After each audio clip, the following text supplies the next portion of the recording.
मसीह में प्रिय भाई और बहनों, बहुत सारे लोग जब परमेश्वर का अनुग्रह पाते हैं तो वो परमेश्वर की प्रशंसा करते हैं, वो आंसू के साथ धन्यवाद देते हैं और निर्णय लेते हैं कि वो अपना जीवन भी दे देंगे।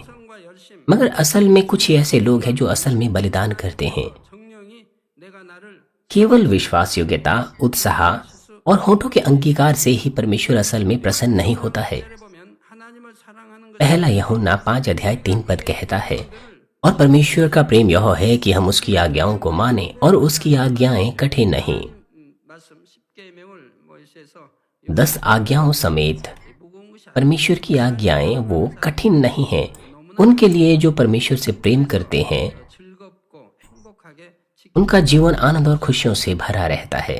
हम देख सकते हैं यह चीज यूहन्ना 14:21 भी कहता है, जिसके पास मेरी आज्ञा है और वह उन्हें मानता है वही मुझसे प्रेम रखता है, और जो मुझसे प्रेम रखता है उससे मेरा पिता प्रेम रखेगा और मैं उससे प्रेम रखूंगा और अपने आप को उस पर प्रकट करूंगा। यदि हमारे पास सच्चा प्रेम है, सत्य में हम परमेश्वर से प्रेम करते हैं, तो हम परमेश्वर की आज्ञाओं को मानेंगे। भले ही हम आंसुओं से परमेश्वर की स्तुति करें और उससे प्रेम करें, मेरा मतलब है ऐसा अंगीकार करें, लेकिन अगर हम परमेश्वर की आज्ञाओं को ना माने तो हमारा अंगीकार सच्चा नहीं है। सच्चे विश्वास का प्रमाण यह है कि हम वो करें जो परमेश्वर करने को कहता है और वो ना करें जिस पर परमेश्वर प्रतिबंध लगाता है। उन बातों को निकाल फेंके जो वो निकाल फेंकने को कहता है और उन्हें माने जो वो मानने को कहता है। मुझे आशा है कि आप परमेश्वर को ना केवल अपनी बातों में, अपनी जुबान से, बल्कि अपनी क्रियाओं में और सत्य में प्रेम करें। एक ऐसा पवित्र जीवन जीने के द्वारा जिसमें आप अपना परमेश्वर को प्रेम करने का प्रमाण प्रकट कर सकें, तो परमेश्वर भी बहुत प्रेम आपसे करेगा और बहुत सारी आशीषें अपने प्रेम के प्रमाण के रूप में आपको देगा। प्रभु के नाम से मैं प्रार्थना करता हूँ कि आप परमेश्वर का वचन इस संदेश से साफ रूप से समझ सकें और उस पर चल सकें। प्रिय सदस्यों, शाखा और संघीय कलीसियाओं के सदस्य और वो लोग जो इस सभा में इंटरनेट से संसार भर में शामिल हैं, और जेसीएन दर्शकों, आज मैं ईर्ष्या, क्रोध, विरोध, फूट, विधर्म के विषय में आपको बताऊंगा।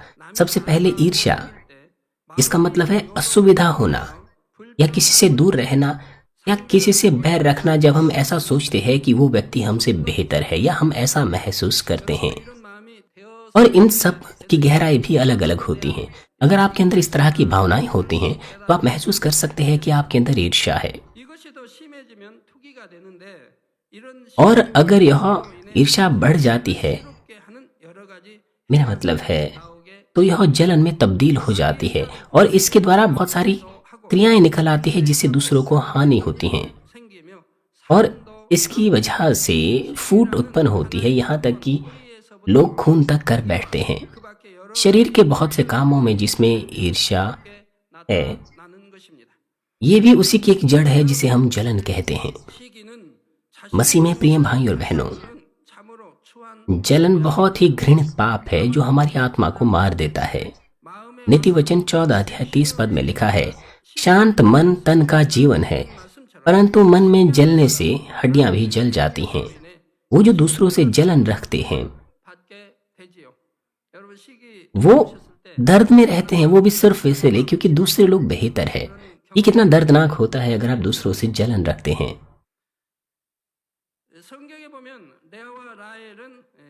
बाइबल में लिया और रेचल अर्थात राहेल, वो एक दूसरे से जलन रखने लग गई थी।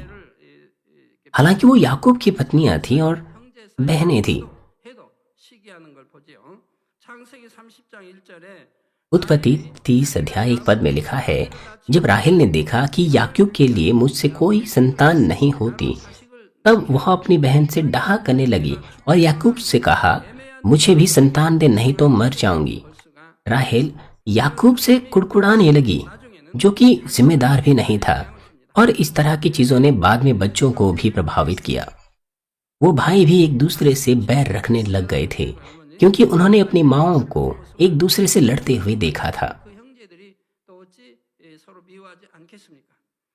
그 라헬의 아들 요셉이 아버지의 특별한 यूसुफ 사랑을 받자 다른 जो राहेल का पुत्र था, 요셉을 시기하여 जब उसके पिता के द्वारा दूसरे पुत्र के बजाय ज्यादा प्रेम उसने पाया तो दूसरा भाई उसे मार डालना चाहता था। 어린 동생을 이방 상인들에게 종으로 और बाद में उन्होंने अपने ही सबसे छोटे भाई को अन्य जातों के हाथ अन्य अन्य जाति हाथों में बेच दिया।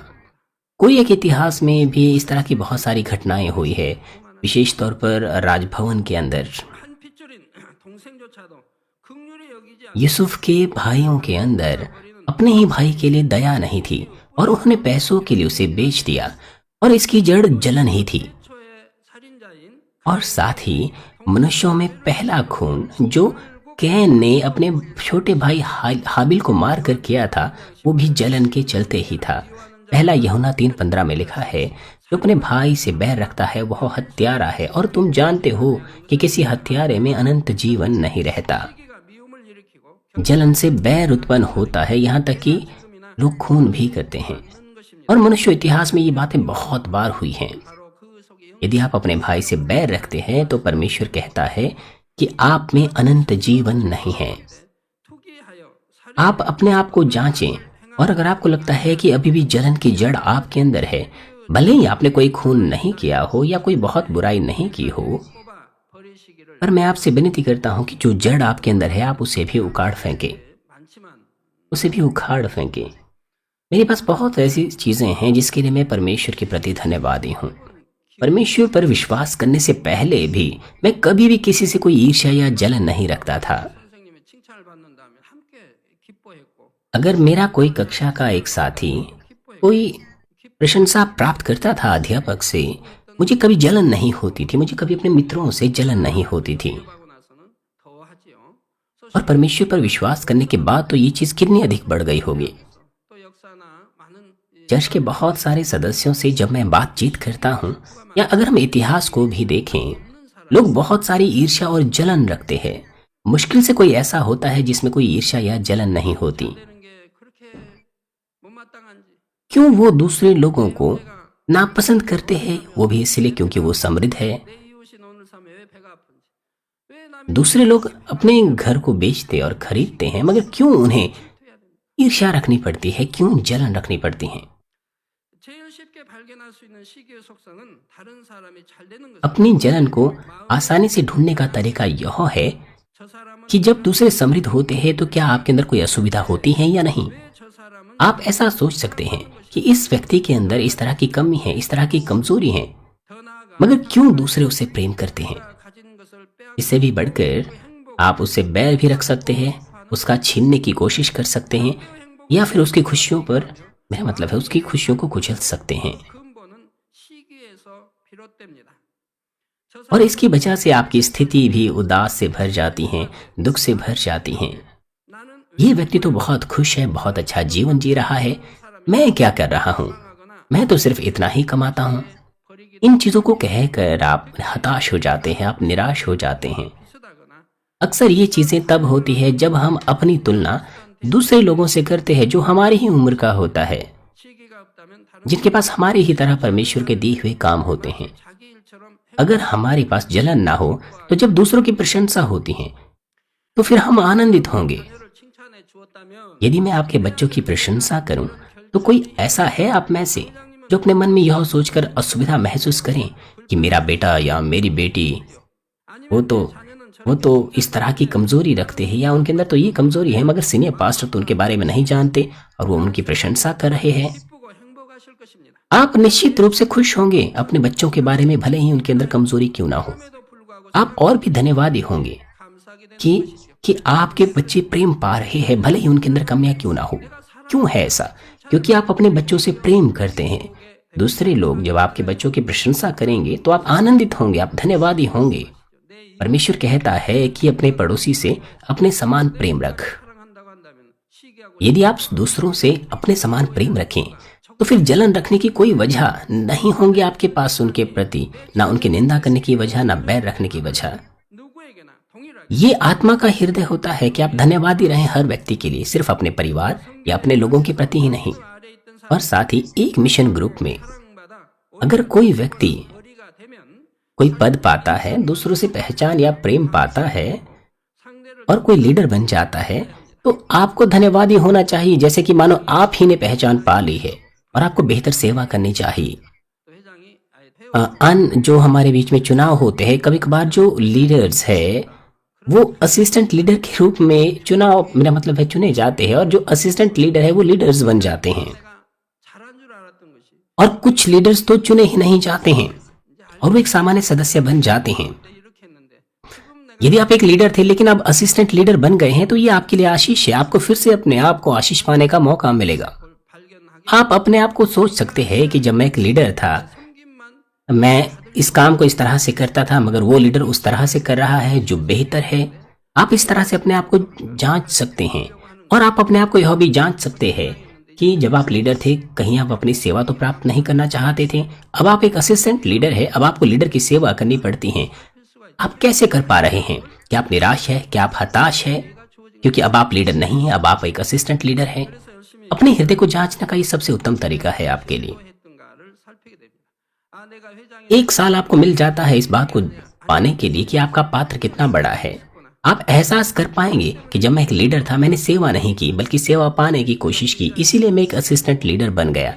इसीलिए अब मैं लीडर की अच्छे से सेवा करूंगा इस असिस्टेंट लीडर होने के नाते। इसीलिए भले ही फिर से मैं लीडर क्यों ना बन जाऊं, तब भी मैं दूसरों की सेवा करूंगा। इसलिए आप कितने धन्यवादी होंगे। इस तरह के मौके के द्वारा आप अपने पात्र को, अपने हृदय के पात्र को विशाल कर सकते हैं। जब आप कोई दुकान चलाते हैं, यदि दूसरा दुकानदार अच्छे से चीजों को बेच रहा है, तो आपको अपने हृदय में निराश नहीं होना चाहिए यह सोचकर कि वहां तो अच्छे से ग्राहक आते हैं, बल्कि आनंदित होना चाहिए आपको अपने ईमानदार हृदय से कि दूसरा दुकानदार अच्छा कर रहा है। और आपको पिता से प्रार्थना करनी चाहिए कि आप भी आशीष प्राप्त करने पाएं। इस संसार की प्रतियोगिताओं में, संसार की होड़ में दूसरी कंपनियां जब अच्छा करती है तो जो कंपनियां होती हैं वो कीमतें घटा देती हैं ग्राहकों को आकर्षित करने के लिए। तो फिर क्या होता है कि यह वाली कंपनी भी घटा देती है अपने दामों को, और अंत में होता क्या है कि जब प्राइस या कीमतें बहुत ज्यादा घट जाती है तो दोनों कंपनियों का नुकसान होता है। इजराइल के राजा शाऊल का एक बेटा था जिसका नाम योनातन था। योनातन दाऊद से बहुत प्रेम करता था, वो एक दूसरे से बहुत प्रेम करते थे।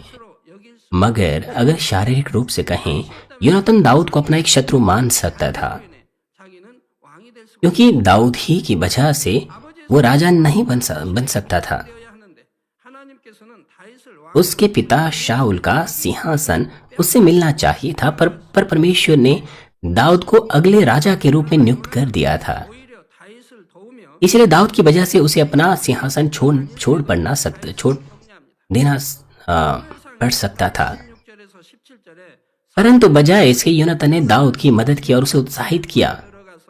जब शाऊल दाऊद का पीछा कर रहा था, पहला शमूएल 23:16-17 में लिखा है कि शाऊल का पुत्र योनातन उठकर उसके पास होरेश में गया और परमेश्वर की चर्चा करके उसको ढांढस दिलाया और उससे कहा, मत डर, क्योंकि तू मेरे पिता शाऊल के हाथ में ना पड़ेगा और तू ही इजराइल का राजा होगा और मैं तेरे नीचे हूँगा।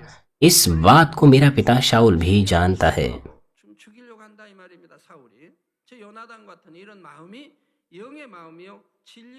ये सत्य का आत्मिक हृदय, ये सत्य का हृदय है। जब दूसरे लोग भली चीजें पाते हैं तो हमें भी उन्हीं के समान आनंदित होना चाहिए, और जब दूसरे पीड़ा उठाते हैं तो हमें भी दुख होना चाहिए। अपने हृदय में हमें भी पीड़ा होनी चाहिए। मैं आपसे विनती करता हूँ कि आप पूरी तरह से ईर्ष्या और जलन से मुक्ति पाएं और सत्य से भर जाएं। बच्चों के समान शुद्ध हृदय रखें। शरीर का अगला काम है क्रोध। कुछ लोग ऊंची आवाज में बोलते हैं, दूसरों को गालियां देते हैं और कभी कभार तो हिंसा भी करते हैं जब उन्हें गुस्सा आ जाता है।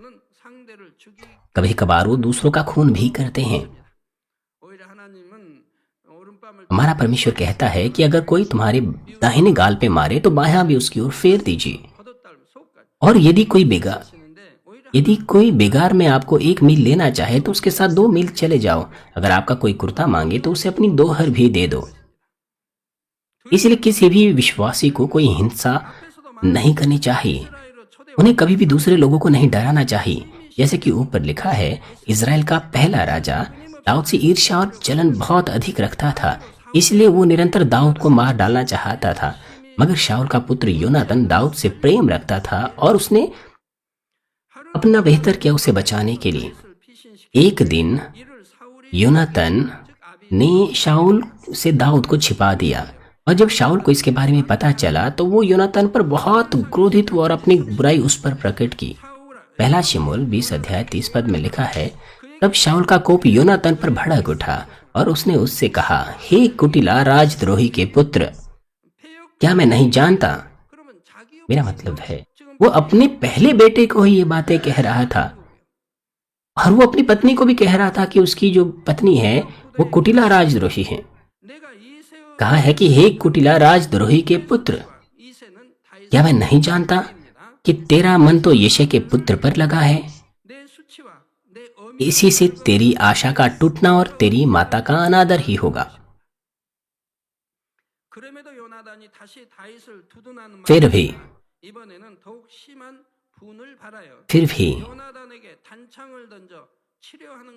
भी योनातन दाऊद की ही प्रशंसा करता रहा और शाऊल इतना क्रोधित हुआ कि वो अपने ही बेटे को मार डालना चाहता था। वो अपनी पत्नी को, अपने बेटे को अपशब्द कह रहा था और अपने बेटे को उसने मारने की कोशिश की। इसी बात को देखने से हम देख सकते हैं कि शाऊल उद्धार प्राप्त नहीं कर सकता था। इस संसार में ऐसे व्यक्ति को ढूंढना बहुत मुश्किल है जिसके अंदर क्रोध ना हो। हालांकि ऐसी कोई बात नहीं है कि जो नम्र हो उनके अंदर कोई क्रोध ना हो, वो अपने अंदर उस चीज को दबाए रखते हैं। बजाय इसके अगर कोई अंतर्मुखी व्यक्ति लंबे समय तक अपने क्रोध को दबाए रखें और एक ही बार में फूट पड़े तो ये बहुत भयानक चीज है, क्योंकि उसका जो काम है वो नियंत्रण से बाहर हो जाएगा। इसीलिए जब किसी विशेष परिस्थिति में अपने अंदर दबाई हुई चीजें उनके हृदय में फूट पड़ती है तो वो बहुत अधिक शराब पीते हैं। सभी के पास इस तरह के क्रोध की जड़ होती है। प्रभु की संतान और प्रभु पर विश्वास होने के बाद भी लोगों के अंदर इस तरह का क्रोध रहता है। मेरा कहने का मतलब यह नहीं कि अगर आप छोटी छोटी चीजों पर क्रोध करें तो आपका उद्धार नहीं होगा। भले ही कभी कभार आप क्रोधित हों, आप अपने गहरे हृदय से पश्चाताप कर सकते हैं और अपने हृदय की गहराई से पाप की इस क्रोध की जड़ को उखाड़ सकते हैं। पर जो भी है, चाहे यह बड़ा हो या छोटा हो, हमारे पास क्रोध नामक पापमय स्वभाव होता है और यह शरीर का बड़ा काम प्रकट कर सकता है जो हमें मृत्यु की ओर ले जा सकता है। इसलिए हमें क्रोध के मूल जड़ को उखाड़ फेंकना है। यदि हमारा क्रोध बढ़ जाता है और अगर हमारे पास शाऊल के समान अधिकार आ जाएगा कि हम आजादी से अपने क्रोध को प्रकट कर सकते हैं, तो हम शाऊल के समान ही बुराई कर सकते हैं। मैंने कुछ खबरों को देखा था और उन खबरों में मैंने एक ऐसी खबर देखी थी जो मैं बिल्कुल भी नहीं देखना चाहता था, ना सुनना चाहता था। यह एक हिंसात्मक पति की कहानी है। हालांकि आजकल के दिनों में बहुत सारे हिंसात्मक पति होते हैं, वो अपनी पत्नियों के ऊपर हिंसा करते हैं। वो पति इतना हिंसात्मक था कि उसने अपनी पत्नी को बहुत मारा, उसके शरीर में बहुत सारे जख्म हो गए थे, यहाँ तक कि उसने इतनी मार खाई, मगर वो पत्नी किसी को नहीं बता सकती थी शर्म के चलते। वो अपने परिवार के लोगों को भी नहीं बता सकती थी। ऐसे भी परिवार के लोग हैं आज, सिर्फ कुछ ही नहीं, बहुत सारे ऐसे हैं। और साथ ही वो अपने बच्चों को भी छोड़ देते हैं। इस तरह के बहुत सारे मामले हैं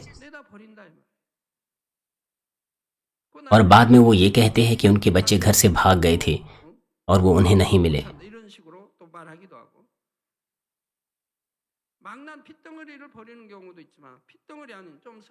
कभी कभार तो नए जन्मे बच्चों को वो छोड़ देते हैं, 3 से 4 साल के बच्चों को छोड़ देते हैं। वो किसी जगह पर आकर उन्हें छोड़ देते हैं जहां से वो नहीं मिल पाते हैं। ऐसे बहुत सारे मामले हैं।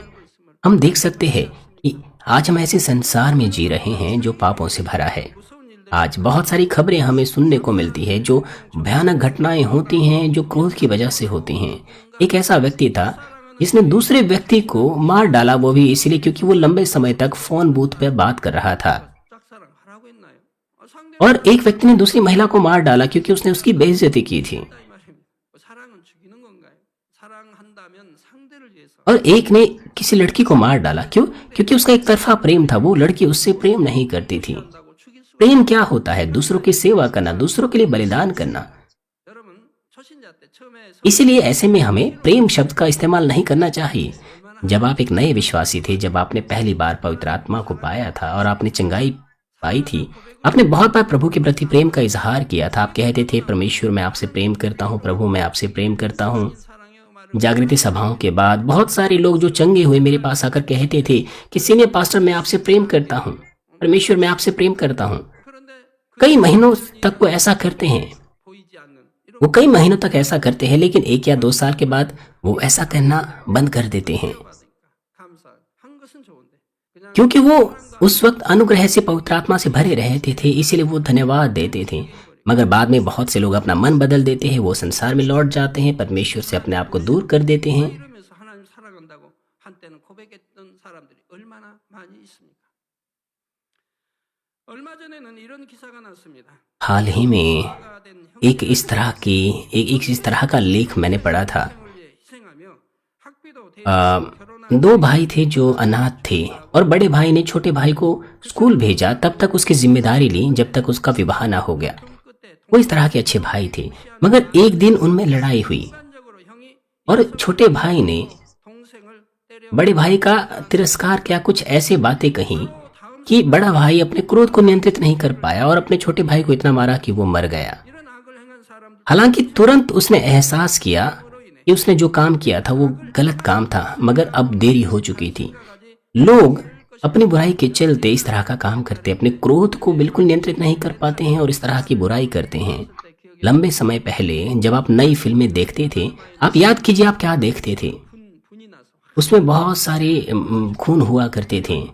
क्षण भर के क्रोध के चलते वो दूसरों को मार डालते थे, 상대가 죽었으면 दूसरों को चाकू मार देते थे, दूसरों को शूट कर देते थे और मर जाते थे। 후회하는 मो습 और जब वो देखते थे कि दूसरा व्यक्ति मर गया है, तो वो तुरंत पछताते थे कि मैंने दूसरे का खून कर दिया है, मैंने खून कर दिया है, अब मैं क्या करूं। ज्यादातर उनमें से पछतावा करते थे। 순간적으로 화가 나서 분내서 हालांकि अगर वो योजना बनाकर किसी को मारते तो वो नहीं पछताते, मगर अपने क्रोध के चलते, क्षण भर में क्रोध के चलते उन्होंने दूसरों को मार डाला, इसलिए वो पछताते हैं। 사람은 또 거기 악에 इसलिए वो, क्योंकि उनके अंदर थोड़ी भलाई होती है, इसलिए वो अपने आप को पुलिस को सौंप देते हैं। मगर जिनके अंदर तो बिल्कुल भी भलाई नहीं होती, 묻는다.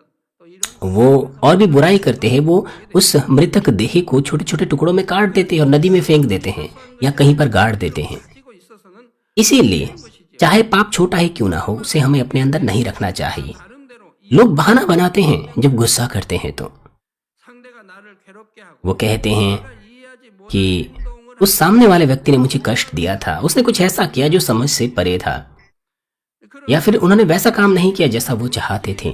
분이 나는 것이 아니라 आपको एहसास करना चाहिए 악이 कि आप क्रोधित इसलिए नहीं होते क्योंकि दूसरा आपको क्रोध दिलाता है, बल्कि इसलिए क्योंकि आपके अंदर क्रोध रहता है। 온유한 사람은 जिनके अंदर कोई बुराई नहीं होती, जो नम्र होते हैं, वो क्रोधित नहीं होंगे, भले ही दूसरे उन्हें क्यों ना भड़काएं।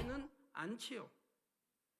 사랑하는 성도님들은 분냄에 मैं आपसे विनती करता हूं कि आप क्रोध की जड़ को उखाड़ फेंके, नम्र और शांति भरा मन बनाएं सभी लोगों के साथ, चाहे स्थिति कैसी भी क्यों ना हो। 하시기를 부탁드립니다.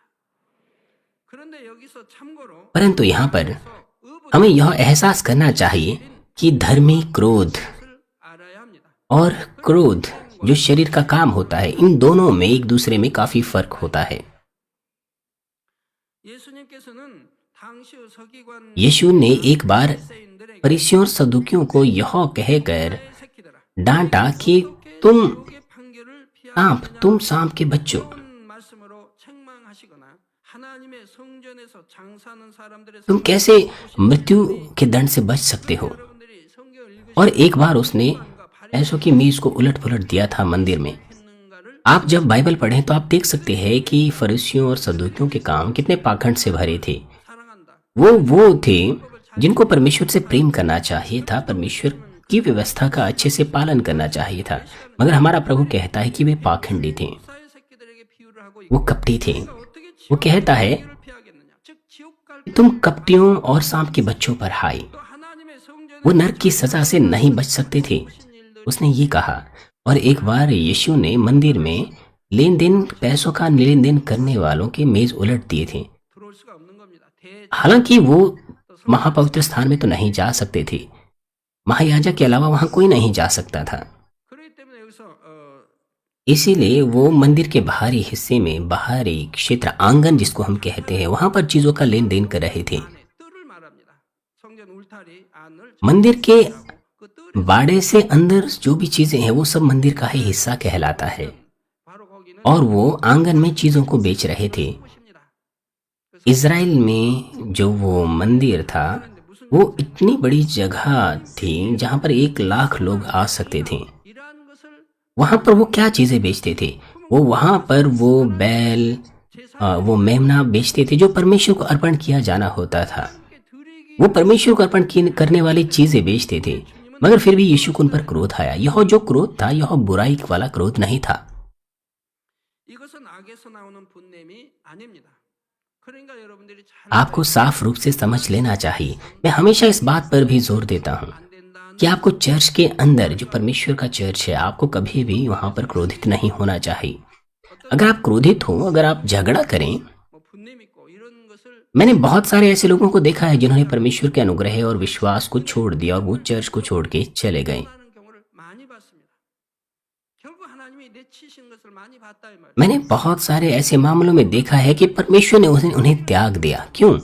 क्योंकि अगर वो परमेश्वर की पवित्र भवन में क्रोधित हो जाएं तो परमेश्वर का वो बहुत अधिक उपहास उड़ाते हैं। 어떠한 आपको परमेश्वर के भवन में कभी भी कोई पाप नहीं करना चाहिए। 아니 되는 겁니다. कभी भी कोई भी शरीर का काम आपको नहीं करना चाहिए। 아니 되는 겁니다.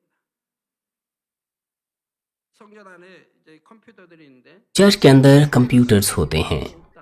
यदि आप 그런 것을 उसके ऊपर 여러분 가정에 गलत चीजें देखें जब आपके आसपास कोई ना हो, हालांकि ऐसी चीजें आपको अपने घर पर भी नहीं देखनी चाहिए, लेकिन अगर आप चर्च में ऐसी चीजें देखें तो परमेश्वर आपको क्षमा नहीं करेगा। परमेश्वर के चर्च में अगर आप कोई घृणित काम करे तो आप क्षमा प्राप्त नहीं कर पाएंगे। 하나님을 모독한 죄이기 때문에 모독죄 ये परमेश्वर के विरुद्ध बहुत बड़ा तिरस्कार होगा और उसकी क्षमा नहीं हो पाएगी। 죄는 결코 지어서는 안 कभी भी इन पापों को आपको नहीं करना चाहिए। और अगर आपने किया है तो आपको बहुत अधिक निरंतर बार बार पश्चाताप करना चाहिए और क्षमा मांगनी चाहिए 하는 것입니다. ताकि परमेश्वर आपके ऊपर कृपा करें। 하나님이 여기시도록 그만큼 यदि आप परमेश्वर से 하나님을 사랑하고 बहुत जुनून से प्रेम करें, अपने आप को पवित्र करें, अपने आप को बदल दें, तो वो आपको क्षमा कर सकता है। 용서 परंतु 자, 이것은 क्षमा पाना मुश्किल हो जाता है। 아닙니다. 하나님의 공의에서 비롯된 यीशु ने जो किया ये बुरे क्रोध से नहीं था, बल्कि धर्मी क्रोध से था जो परमेश्वर के न्याय से उत्पन्न हुआ। 어떤 사람은 자기 분을 이기지 जब माता पिता अपने बच्चों को डांटते या मारते हैं, कुछ माता पिता तो अपने क्रोध को नियंत्रित ही नहीं कर पाते हैं। 하나님 앞에서도 합당한 것이 아니지요. ये क्रोध का फूट जाना है और यह परमेश्वर की दृष्टि में उचित नहीं है। 참으로 माता पिता कठोर हो सकते हैं, कड़े हो सकते हैं और उन्हें डांट भी सकते हैं, 짐짓 엄하게 भले ही वो अपने बच्चों से बहुत अधिक प्रेम करते हो। और यह इसीलिए होता है ताकि जो बच्चे हैं वो बुरे कामों में ना पड़े। 4절에 초단 ये शरीर के कामों से अलग है। नीति वचन 13:24 में लिखा है, जो बेटे पर छड़ी नहीं चलाता वह उसका बैरी है, परंतु जो उससे प्रेम रखता है वह यत्न से उसको शिक्षा देता है। 에서도 합 जैसे कि कहा गया है, असल में यह परमेश्वर की दृष्टि में उचित है। 잘 분별할 수 मुझे आशा है कि आप इन चीजों के बीच में अंतर कर सकें। 일을 यदि आप शरीर का काम करें 참 और 죄를 어떤 तुरंत ही अगर आप उसका दंड पाते हैं तो इसका मतलब है कि परमेश्वर के द्वारा आप प्रेम पाते हैं। परमेश्वर अपनी संतान को ताड़ना देता है जिनसे वह प्रेम रखता है। 죄를 행했어요. 사망 길로 가는 죄를 지었는데 परंतु भले ही आपने शरीर का काम, मृत्यु की ओर ले जाने वाले शरीर का काम क्यों ना किया हो, और अगर परमेश्वर आपको सजा ना दे, तो परमेश्वर इब्रानियों की किताब में कहता है कि आप व्यभिचार की संतान हैं। क्योंकि ऐसे लोग परमेश्वर की संतान नहीं है, इसीलिए परमेश्वर उन्हें छोड़ देता है। वो बुराई की संतान है, 있다 이 말입니다. इसलिए परमेश्वर के पास कोई वजह नहीं उनको दंड देने की। 대부분이 이렇게 해당하고 ये वो मामले होते हैं जहां पर जानबूझकर लोग पाप करते हैं। 짓기 때문에 하나님 वो जानबूझकर कि यह पाप है उन पापों को करते हैं, इसलिए परमेश्वर नहीं कह सकता कि वो उसकी संतान है। 이 말입니다. इसीलिए फिर उनके ऊपर कोई दंड नहीं आता। 육체의 일들은 शरीर का अगला काम है 당기는 것은 전체와 하나 되어야 하는 사람이 전체의 흐름이 फूट और विधर्म। 않는다 해서 나뉘어지고 다른 무리를 만드는 것을 फूट का मतलब है एक ऐसा व्यक्ति जो एक दल को दूसरे दल से अलग कर लेता है, लोगों के बीच में फूट डालता है। 자주 만나고 교제하는 것을 의미하는 것이 아닙니다. 의견과 입장이 비슷한 사람끼리 더 친해지기 쉽고 अर्थात किसी एक दल के करीब हो जाना, दूसरे से दूर हो जाना, ये स्वाभाविक है कि आप एक दल के करीब हो जाते हैं और दूसरों से दूर हो जाते हैं। 자신들과 परंतु जो फूट उत्पन्न करते हैं और अलग अलग राय रखने वालों के बीच में फूट उत्पन्न करते हैं, उन्हें अलग कर देते हैं और अपने उद्देश्य को पूरा करने के लिए फूट मानते हैं, फूट भर देते हैं, तो यह बुराई है, इसलिए इसे शरीर का काम माना जाता है। वो अपने लाभ के पीछे चलने के लिए ऐसा करते हैं, दूसरों पर दोष लगाते हैं, उन पर हमला करते हैं, वो निंदा करते हैं, दूसरों का न्याय करते हैं और अंत में 힘이 분쟁하고 배척하는 लोग एक दूसरे के प्रति बहुत अधिक नाराजगी रखते हैं, 절에 무리에게 इसलिए वो एक दूसरे को अलग कर देते हैं। जैसे कि नीति वचन 18:1 में लिखा है, औरों से अलग हो जाता है, वह अपनी ही इच्छा पूरी करने के लिए 나뉘어 ऐसा करता है। क्योंकि वह अपनी इच्छा को पूरा करने के लिए ऐसा करता है, इसीलिए 성경에 보면 इस तरह की बुराई का काम करता है और असत्य का काम करता है।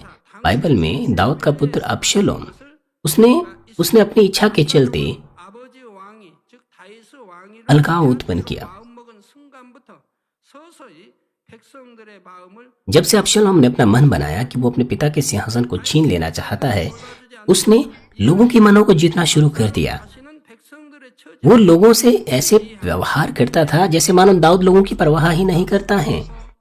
उसने लोगों के बारे में सोचना शुरू किया, लोगों की समस्याओं को जानना शुरू किया, उनकी समस्याओं का समाधान देने की कोशिश की। 압살롬은 और जब थोड़ा बहुत उसने लोगों के मन को जीत लिया तो उसने कुछ लोगों को अपनी ओर करके बलवा कर दिया, राजद्रोह कर दिया। 그러나 प्रिय सदस्यों, 를 꾸며 당을 짓고 उसने युक्तियां बनाई, फूट डाली, 어찌 लोगों में अलगाव किया, 처음에는 형통한 मगर फिर भी वो सफल नहीं हुआ अपने काम में। 데요 비참 शुरुआत में ऐसा लगता था कि सब अच्छा चल रहा है, लेकिन अंत में बहुत ही दयनीय मृत्यु का उसने सामना किया, क्योंकि परमेश्वर ने अपना मुख उससे मोड़ लिया था। 것을 어찌 इसलिए वो अपनी इच्छा पूरी नहीं कर पाया, भले ही उसने बड़ी विस्तार पूर्वक योजना बनाई थी। आज कलीसिया में बहुत सारी फूट है, ऐसे विश्वासियों में जो अपने आप को विश्वासी कहते हैं। 교회마다 실제적으로 치리하는 주의 वो यीशु मसीह में कलीसियाओं की अगुवाई करते हैं 머리된 목자와 다른 और और सेवक है। 사람이 비슷한 사람들을 모아 사단의 회를 और चर्च में जब कोई व्यक्ति अलग राय रखता है और अपने लोग और लोगों को अपने साथ एकत्र कर देता है, 판단 정죄 तो फिर वो शैतान का गढ़ बन जाता है। फिर वो पास्टर के विषय में बकबक करने लग जाते हैं, उसके बारे में आलोचना करने लग जाते हैं, निंदा करने लग जाते हैं, और फिर वो झगड़ा करते हैं, लड़ाई करते हैं और अंत में चर्च से अपने आप को अलग कर लेते हैं। 방향 अगर तो चरवाहा सत्य को जाने बगैर झुंड की गलत रास्ते पर अगुवाई करे 를 행하는 것도 아닌데 자기 तो उसे सही करना मतलब 주장할 때는 हमें उसे सही करना पड़ सकता है। परंतु अगर कोई पास्टर कोई असत्य का काम ना करें 사실입니다. 성교회 안에서도 तो फिर ऐसे में अगर हम फूट डालें अपनी इच्छा को पूरा करने के लिए, यह बहुत बड़ी बुराई है।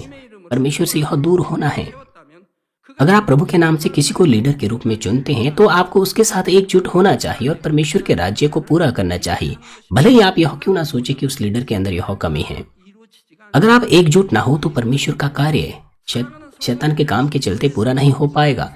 मैं आपसे विनती करता हूं कि आप चर्च में, समाज में दूसरों का लाभ सोचें, प्रेम और सजनता से सभी को गले लगाएं, 사랑과 उन्हें अनदेखा ना करें, भले ही उनकी राय अलग क्यों ना हो। 드립니다. 자, 이런 이 비유와는 다른데 짐승도 당을 짓더라고요. हालांकि यह बात इस उदाहरण से थोड़ी सी अलग है, मगर यहाँ तक कि जानवरों में भी फूट होती हैं। 장만 믿고 그 밀양에 산에 लंबे समय पहले की बात है, मैं एक बार मिरियोंग मानमिन चर्च में गया था जो पहाड़ी के पास है। वहां पर कोई घर नहीं था, इसलिए मैंने एक तंबू बना लिया था और वहां पहाड़ पर मैंने प्रार्थनाएं की। 거기다 텐트를 치고 이제 기도를 하게 됩니다.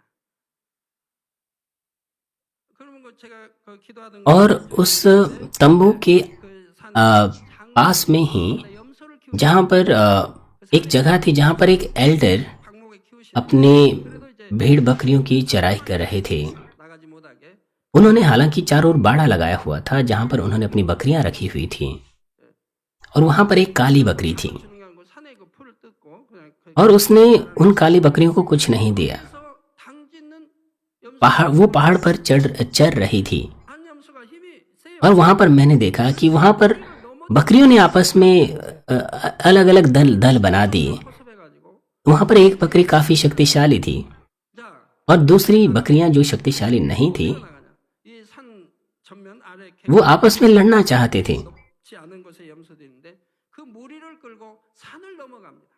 그리고 산 뒤쪽에 깊숙이 가서 거기서 자기들끼리 좋다고 사는 वहां 거예요. पर वो बकरी कुछ और बकरियों के साथ इकट्ठी हो गई। 겨울에 되면 추우니까 겨울에 되면 그 अब 무리를 पहाड़ियों में हम देखते हैं कि 그래가지고 जो पहाड़ियाँ होती हैं वहाँ पर बकरियाँ चरने को जाती हैं। गर्मियों के दिनों में वो पहाड़ों पर आती हैं और सर्दियों के दिनों में वो वापस लौट जाती हैं। 염소가 자기 사는 यहाँ पर जो रोचक बात थी 철조망 밖으로 वो 나가니까 좀 철조망 허스러워. यह थी कि जो दूसरी बकरियां हैं वो उस बाड़े से बाहर चली गई थी और वो खो गई थी। 그래도 지 익숙한데 나가가지고 길을 잃어버립니다.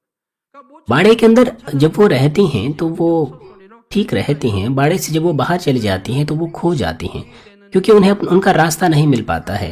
और जब वो बाड़े से बाहर चली जाती है, जब वो खो जाती हैं तो वो आवाज़ निकालती है, रोने लग जाती हैं। इसीलिए 그 염소를 उनका जो चरवाहा होता है वो आवाज़ को सुन करके उसे वापस ले आता है। 그거 지켜주고요. 그래서 야 짐승무색에서 당 짖는 게 이렇게 있구나 한국 और 사람인데 그 이제 동물의 왕국을 보니까 मैंने इस तरह से एहसास किया कि जानवरों के संसार में भी इस तरह की चीज़ें होती हैं कि जब कोई भेड़ खो जाती है, बकरी खो जाती है तो वो रोने लग जाती है। तो उन बकरियों के बीच में जो उनका लीडर होता है वो उनकी आवाज़ को सुन करके वहाँ जा करके उन्हें वापस लाने की कोशिश करते हैं। 이 소식을 आइए मैं इस संदेश का सारांश आपको दूंगा। मसीह में प्रिय भाई और बहनों, 사형수는 어머니를 위로하거나 사죄하는 말이 एक अपराधी था जिसे मृत्यु का दंड दिया जाना था। 하더라도 अपनी अंतिम इच्छा को पूरा करने के लिए वो अपनी माँ से मिलना चाहता था। 왜 내가 어릴 때 जब वो माँ उससे मिलने आई 집에서 장난감을 도적질해 온 것을 보고도 वो अपनी माँ को तसल्ली नहीं दे पाया। उसने उससे क्षमा मांगी, पर उसने इस तरह की बातें बोली कि जब मैंने बचपन में छोटी छोटी चीज़ों को चुराया था तब क्यों आपने ऐसा करने दिया मुझे, 그때 어머니의 책망이 없었기 때문에 क्योंकि आपने मुझे नहीं डांटा 사형수에 उन समय में, इसीलिए अंत में मैं एक अपराधी बन गया। 이런 말을 남기고 형장으로 끌려갔다는 것이지요. 바로 दंड पाने से पहले ये उसकी अंतिम बातें थीं, अर्थात 육의 사랑 माँ का शारीरिक प्रेम जो अपने बेटे को नहीं डांट पाया, उसकी वजह से उसका बेटा मृत्यु के मार्ग पर चला गया। 영적으로도 마찬가지입니다. आत्मिक रूप से भी यह ऐसा ही है। 죄를 지적하기는 प्रचारक के लिए लोगों के पापों को दर्शाना हालांकि आसान नहीं होता है।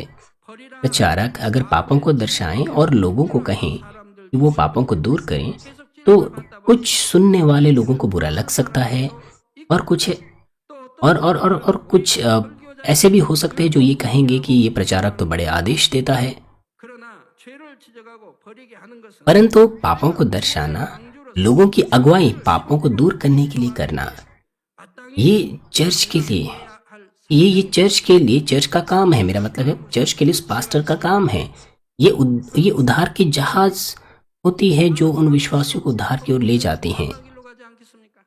चर्च में किसी को दर्शाना या पापों को दर्शाना, अगर वहाँ के सदस्य इस बात को अनदेखा करें तो बहुत सारे लोग अंत में न्याय का सामना करेंगे, 교회라 재단이라 할 संसारिक लोगों के समान, 우리 하나님이 구약의 하나님 भले ही वो विश्वास का दावा क्यों ना करते हो।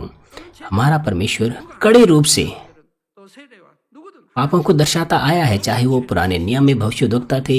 버리도록 했던 것을 볼 수 있지 हमारे यीशु ने भी कड़े रूप से पापों को दर्शाया, अपने चेलों को दर्शाया, अपने चेलों को बताया। 세상에서 यहाँ तक यूहन्ना बपतिस्मा दाता भी, उसने लोगों को पापों को दूर करने के लिए कहा। 무뎌지고 참 आज ऐसे बहुत सारे विश्वासी हैं जिनका जो विश्वास का दावा तो करते हैं लेकिन उनके विवेक स्तब्ध हो गए हैं।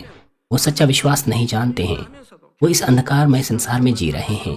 और अगर चर्च पापों को ना दर्शाए तो बहुत सारे लोग उस सजा के 그러나 책망을 भागी हो जाएंगे जो संसारिक लोगों पर आती हैं। 하니 इफिसियों 5:13 में लिखा है, पर जितने कामों पर उल्लाहना दिया जाता है वे सब ज्योति से प्रकट होते हैं, क्योंकि जो कुछ प्रकट करता है वह ज्योति है। 돌이켜 चर्च को लोगों के पापों को दर्शाना होता है ताकि वो पापों से बाहर निकलकर ज्योति में आ सके, भले ही वो शुरुआत में दर्दनाक क्यों ना लगता हो। 범죄한 일에 대해서는 책망함으로 깨닫고 회개하여 빛으로 나오게 해야 क्योंकि उनकी अगुवाई इस तरह से स्वर्ग की ओर करना यही सच्चा प्रेम है। 참된 사랑이지요.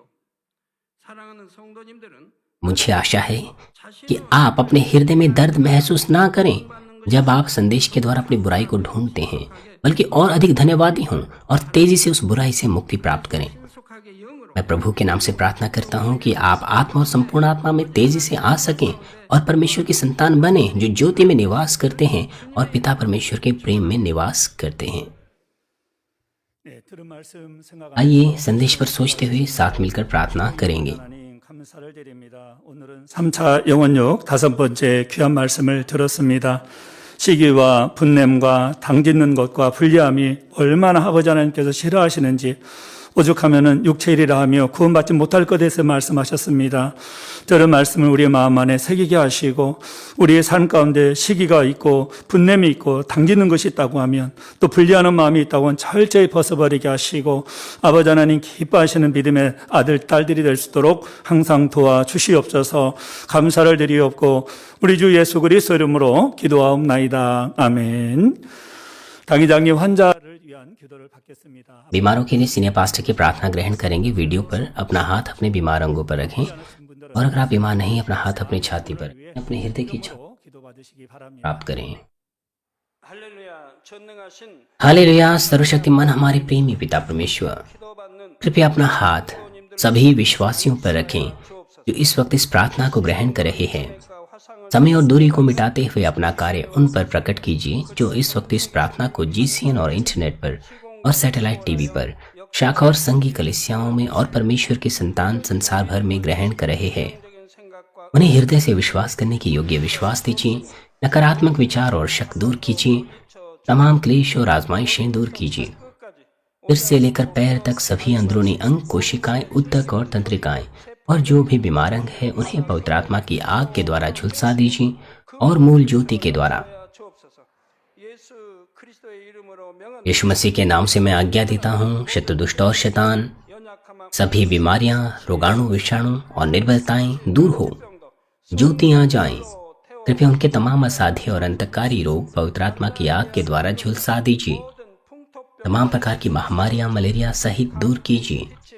सभी संक्रामक रोग जैसे कि जुकाम और बुखार दूर हो, 다 물러가라. 어떤 उन्हें सुरक्षा दीजिए। सभी प्रकार के रोगाणुओं और विषाणुओं से, 주옵소서. तमाम पेट, फेफड़े, जिगर, छाती, यूट्रिन और आंतों के कैंसर से उन्हें चंगा कीजिए। एड्स, लुकेमिया, दिमागी रक्तघात, उच्च रक्तचाप, धीमा रक्तचाप, मधुमेह, थायराइड की समस्याएं, हृदय, फेफड़े और स्त्री रोग और तमाम सूजन और जलन दूर हो और साफ हो जाएं। 끝게 하여 주옵소서. 소아마비 중풍 पोलियो, लकवा, गठिया और हर्निएटेड डिस्क से उन्हें चंगा कीजिए। पीठ दर्द, सिर दर्द, मानसिक दर्द और तमाम दूसरे दर्द गायब हो जाएं।